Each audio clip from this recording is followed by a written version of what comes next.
Welcome back. My name's Derek Conlon, reporter at CTV Montreal, in conversation with Kathy Chevrier, English teacher at Laurier MacDonald High. We were talking about teens and smoking and your own experiences with your friends and relatives who smoked when you were much younger. Many of them still do, and how you react to that. Now, when I was a kid, a lot of guys smoked. None of them did it to keep their weight under control, but I know a lot of girls did smoke. They were afraid that if they stopped smoking, they would gain weight. Did you ever have that sort of experience with your friends? Definitely. I mean, I have a friend who actually did lose weight smoking, and again, it does make non-smokers say, what an easy way to lose. But then I saw her struggle because she was always short of breath. She wanted to work out, and she barely could because it took away her stamina. And then she ended up gaining the weight anyway and still smokes. So for the teens that think of using it as a method of weight loss, I would say there's so many better ways. I mean, at the end of the day, you want to lose weight to look good and to, live a long life and be healthy, but smoking is so counter that. I mean, when you smoke, you don't look good because, you have to struggle with yellowing of your nails and yellow teeth. Yes, you may lose weight, but you're damaging your metabolism. So then you might lose weight in the short term, but in the long term, it'll just mess up your metabolism and you'll put on the weight anyway. So But you know what kids say. Kids say, I can stop anytime I want, right? So they do. But as an adult, I've witnessed friends of mine who started in their teen years and they're just struggling, and they're not any thinner than I am and not any happier than I am. I mean, they're just struggling now with an addiction, really. So I would say for that teenage girl or even boy who thinks, looking for a quick fix to lose weight, I mean, obviously the best thing is eating in moderation and exercise, because at least by doing that, they won't be damaging everything else as smoking would. And when they say, I can quit anytime, you know that it's very tough to quit. Your father has been smoking for years. Since he was 16, and he's now 70. Can't stop. Tried with the patch, tried with everything. I think everything short of hypnosis. Just can't do it. I think there might be those few people lucky enough that could probably quit, go cold turkey, and it'll work. But that too, I mean, that's a lot of suffering to even do that. But the majority, from what I've seen, friends and family have a miserable time trying to stop, and they really regret having started. You think smoking is going to have an impact on kids when they start looking for a job, depending on what that job is, of course? Do you think an employer will look at them one way or another if they're smokers?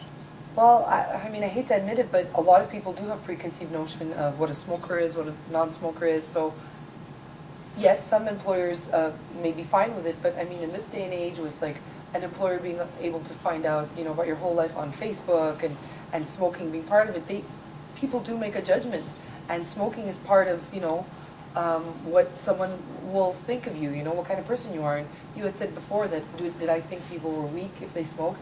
I personally don't, because a lot of loved ones do, and I don't see it that way, but I'm very sure that a lot of employers might look at it that way, particularly if someone wants to get a job in a field that is more related to health and fitness. For sure, that would impact it. Do you think that smoking tobacco is an easier way to get into something a little harder, like marijuana, hash, further on down the line? I definitely do. I mean, it's not to say that all kids who try smoking are going to think of doing harder drugs, but once I've seen with the kids I teach and my friends that I know, once you say yes to that and you break that taboo, because I mean, let's be honest, as kids and teens, we all have that, all of our parents told us not to smoke.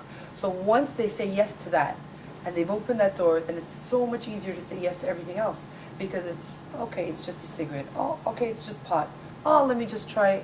And I've seen that. I mean, it's very rare you'll find a kid that goes from totally not smoking or doing anything to, hardcore drugs. There's that progression.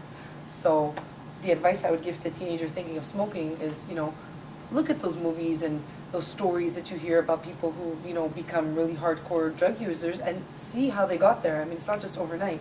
And most cases, smoking was their first step. Just in the dollars and cents of it, smoking costs a fortune these days. Definitely. I mean, I think a pack is about $10 a day. And if you think, and that's if you only have a pack a day. Only one a day, right? Yeah, so $70 a week. I mean, it really adds up. And that could be a car, that could be a trip. Teens these days, they're saving for their car and their trips and their prom. I mean, that's a lot of money. It's a huge financial drain. And if you're considering going on to CEGEP or university, there's money that could pay for your tuition with tuition fees going up. Exactly. Have you noticed any health repercussions on the smokers around you? The kids that you grew up with, maybe when you're much younger, you don't really notice it as much. But as you get older, have you noticed that there's been an impact on their health? Yeah, oh my God, it's actually quite shocking.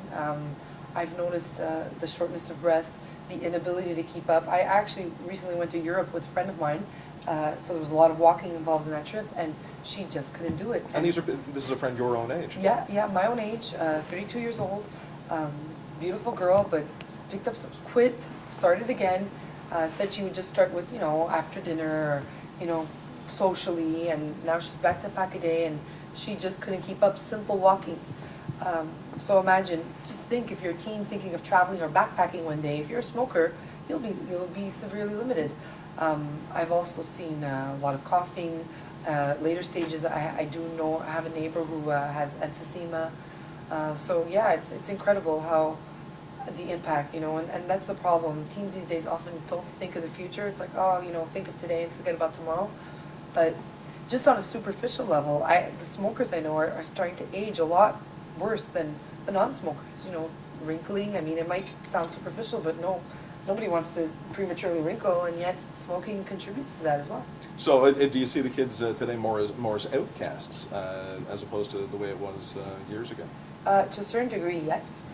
In the sense where, you know, they're huddled in their little group smoking and while everyone else is having fun.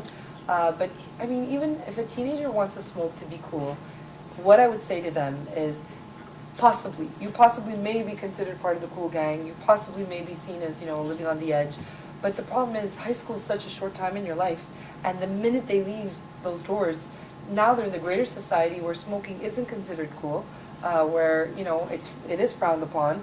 It then becomes more of a drain financially. It's an inconvenience just at a social gathering. Like, there's so many cons to smoking once you get out of the bubble of high school.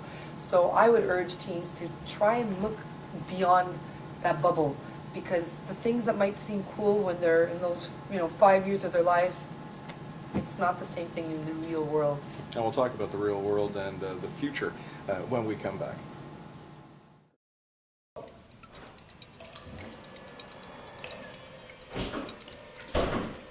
Anyone home?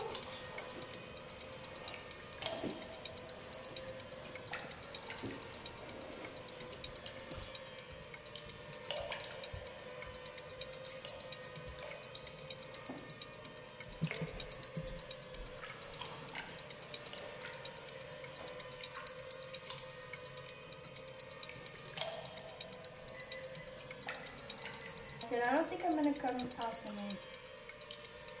I don't know. I'm just gonna stay home. Stay home alone, no. Watch a movie. I gotta go. I'll call you later.